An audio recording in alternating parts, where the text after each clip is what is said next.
سنوس أنا لسرحي منم كي حاجزي نوشتي كاتي من الوقت أزي قرقات وشتي زي نخلت معتك سنة خلي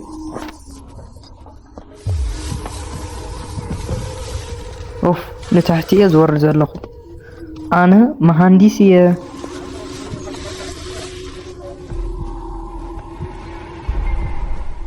نحشوا نقصات موريتانيا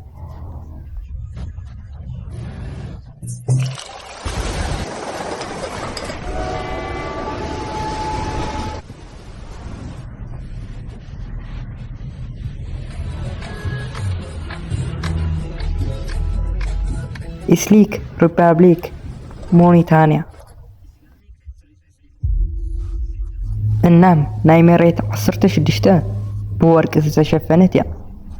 حدث أي تورك كرخبو خيلو أوز ساعتكم حقاو كوينو تمزجيو له أزي ناي ورك بوتا مسوعتنت تخفل لك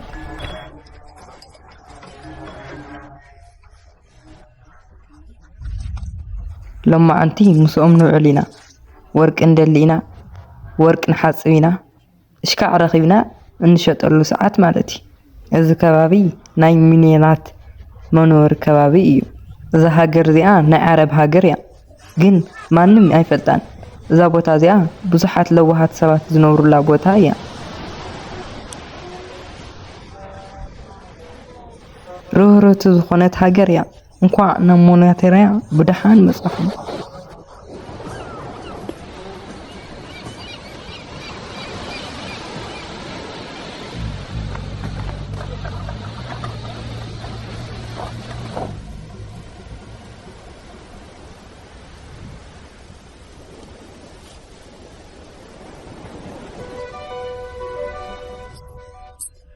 ናይ ዓሳ ነገር ናይ ሞንታርያ ዋና ሃፍቲ እዩ እናም ንኹለን ዓለማት መካፋፈሊት ሃገር እያ ሕዚ ዘለና ኣብ ማእኸል ዝኾነ ከተማ ኢና ሚድያ ቡያ ዝበሃል ከተማ ኢና ዘለና ረእይዎም ናይ ጃልባታት ብዙሓት ማለት እዩ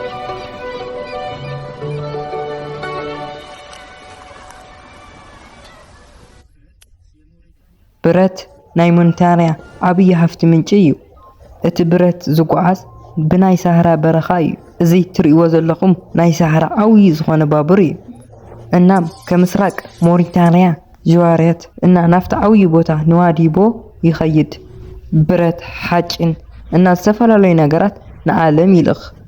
ሕዚ ናፍቶም ወርቂ ዘውፅኡ ሰባት ንኸይድ ኣለና ናፍቶም ወርቂ ዘውፅኡ ቦታ ንምኻድ ናይ 2 ሰዓት መንገዲ ንኸድ ኣለና ናብ ቻኒ ከተማ ማለት እዩ ሙሉእ ብሙሉእ ናይ ከተማ ወርቂ መውፅኢት ዝኾነት ቻሚ ማለት እዩ ብጣዕሚ ኣዋራማ ዝኾነት ቦታ እያ ናይቲ ሳህራ በረኻ ስፍሓት ኣልጄርያ ሞናኮ ቱኒዝያ ሊብያ ኢጅፕት ሱዳን ማሊ ቻድ እናም ኒጀርም የካትት እዩ እናም በዚ ምኽንያት ከዓ ናይ ዓለምና ሞቃታማ ቦታ ይገብሮ ማለት እዩ ማለትም ዝበረኻ እዚ ናይ ዓለምና ኸላይ ቁፅሪ ዝሓዘ በረኻ እዩ ማለትም ከኣንታርክቲካ ቀፂሉ ዘሎ ማለት እዩ ሕዚ ናይ ቻሚ ከተማ በፂሕና ኣለና ሕዚ ዘለና ናይ ቻሚ ከተማ እዩ እዚ ናፍቲ መፍሐሪ ቦታ ከበፅሕና ዘሎ መብፅሒ ቦታ እዩ እዚ ፑሊ ይበሃል ንገመድ መሽከርከሪ ዝጠቅም ናብ ጉድጓድ ከኣትዉ ከለዉ ማለት እዩ እዚ ከዓ ንወርቂ መፍሐሪ ዝኸውን መሳርሒ እዩ እና ሕዚ ናይ ሞንታርያ ወርቂ ተፅዕኖ ፈጢሩ ኣሎ እወ ንሞንታርያ መናእሰይ ናይ ብዙሓት ሰብ ዕድል ስራሕ ፈጢሩ እዩ እናም ዝረኸብዎ ትርፊ ንሃገራ ብጣዕሚ ዓብይ ኢኮኖሚክ እዩ ንዕኡ እዩ ከዓ መንግስቲ ድርጅት ጠጠው ብል ዝሰርሐሉ ዘሎ እናም ናይ ባዕሉ ሕጊ ወፂት ኣሎ ማለት እዩ ናይ ወርቂ ሕጊ ንሓደ ሰዓት ዝኣክል ብመኪና ምስ ተጓዓዝና ናፍቲ ቦታ ናፍቲ ወርቅታት ዘለዎ ቦታ በፂሕና በማይቲ ዝቁፀሩ ጉድጓዳትን ፈሓርቲ ናይቲ ወርቂ ይረኣዩ ኣለዉ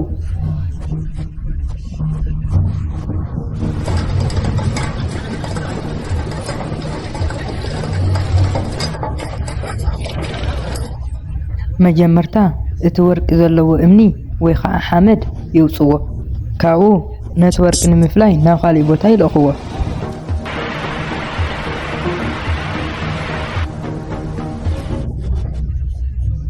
ዝተወሰኑ ሰባት ይሞቱ እዮም ምክንያቱ ብጣዕሚ ልምዲ ዝደልን ተኽእሎ ዝደልን ነገር እዩ ረእዮ ብጣዕሚ ዘፍርሕ ብጣዕሚ ወሻጥ ጸልማት ዝኾነ ጉድጓድ እዩ ኣብዚ ብጸልማት ምኻድ ሓሲበዮ እናም ምስ መላእ ህዝቢ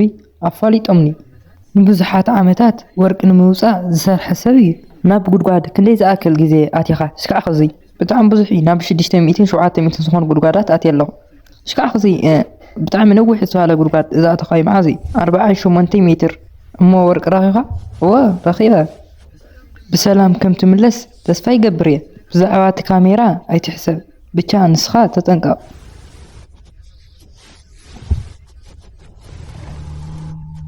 እና ሕዚ ናፍቲ 8 ጉድጓዳት ንኣና ወርቂ ከውፀልና ተኣትው እዩ ሞላይ ከመይ ኣለኻ ደሕና እየ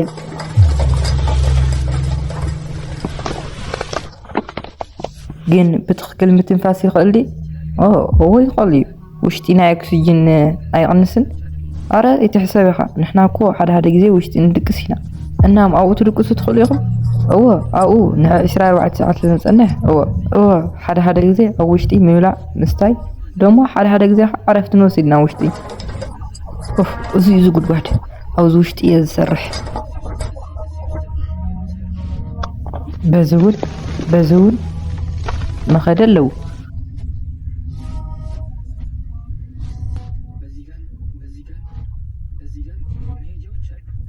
እዞም ኣማን እዚኦም እዮም ወርቂ ክድሕዙ ዝኽእሉ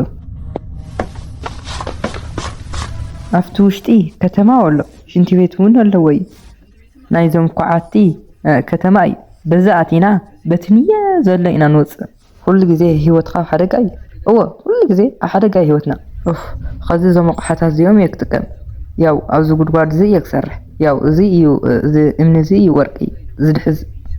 لمدو زرخبنا ياك أو سوداني نصوم بتعمي لمدو لهم بتعمي وصنايا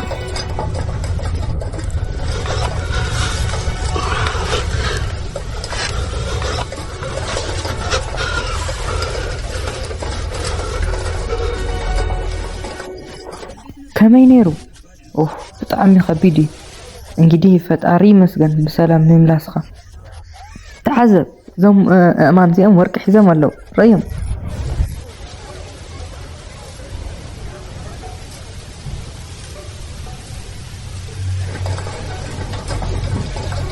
ጋዝ ዝረኽቡ በዚ እዩ እዚ ጎማ ንውሽጢ ዝርግሕዎ ካብኡ ዞም ኣማን ብማይ የለስልስዎ ንምስትኽኻል ክምችዎ ማለት እዩ ኣብዚ ካብ 400 ሜትር ዝኸውን ጠልቃ ዘለዎ ጉድጓድ ኣሎ እዚኦም ሕጋውያን ወርቂ ኣውፃእቲ እዮም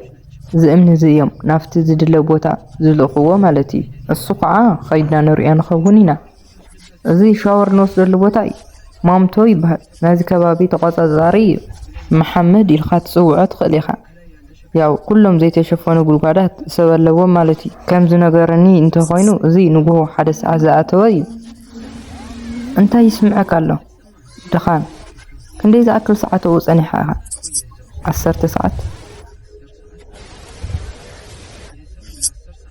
إذا سبب 10 ساعات أكل أفتوشت يقول قادي نيرو إذا سرح بتعامل عالمنا خبيد سرحي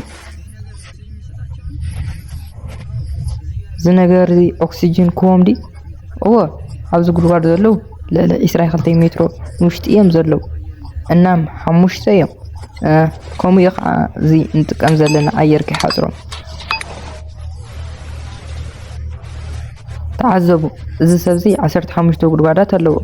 كعوقعة سرحتني تقصيري سرح السو جزوي يعرف مالتي إذا زرعين زل مسجدي هو مسجدي كل ساعات مسبسحة خيد نفس مسجدي سجد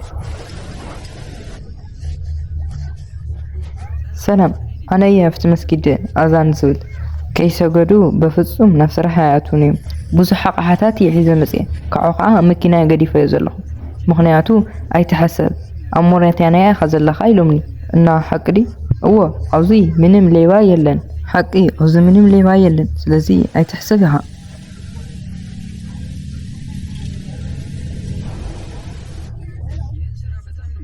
እዚ ስራሕ እዚ ብጣዕሚ እዮም ዝፈትይዎ ዋ ሃካ ኸዲኻ ወርቂ ኮይ ብጣዕሚ እዮም ዝፈትይዎ ኣብዚ ወርቂ ከም ዘሎ ኣይፍለጥን ነይሩ ሓደ ሰብኣይ ወርቂ ረኺቡ ካብኡ ንከተማ ሒዙ ኸይዱ ካብኡ ንሰባት ተዛሪቡ ማለት እዩ ስለዚ ብዙሕ ሰብ ክመጽእ ኸይሉ ማለት እዩ እዚ ናፍቲ መጻረይ ቦታ ንኸዲና እና እዚ ወርቂ ካብቲ እምኒ ከመይ ገይሮም ከም ዝፈልይዎ ንሪኢና ሕዚ ላብ ኣልሺ ዝተባህለት ከተማ መፂና ኣለና እዛ ከተማ እዚኣ ሙሉእ ብሙሉእ ወርቂ ዝጻረየላ ከተማ እያ ነዚ እምኒ መጀመርያ ብፈሳሲ መልክዕ እዮም ዝገብርዎ ካብኡ እዚ ፈሳሲ ምስ ሜርኩሪ የዋህድድዎ እዚ ዝኾነሉ ከዓ ሜርኩሪ ምስ እምኒ ናይ ምትሕዋስ ባህሪ ስለ ዘለዎ እዩ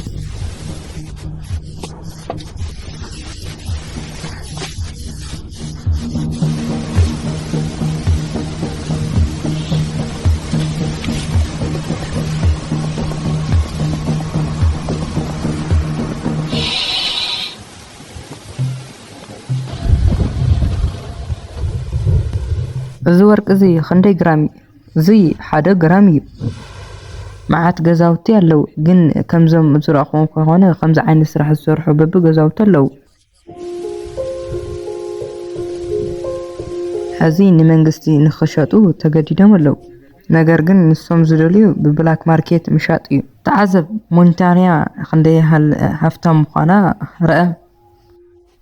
እዚ ሓዲኡ ናይ ኣሜሪካ $8,000 እዩ ሎማዓንቲ ሞንታንያ ዝነበረና ጻንሒት እዚ መስል ነይሩ ኣብ ቀጻሊ ብኻሊ ዓዲ ብኻሊ ታሪኽ እስካብ ስንራኸብ ቻናሉ ሰብስክራይብ ገይርኩም ተጸበዩኒ ንኸዚ ጸነረና ጻንሒት እዚ መስል ቻው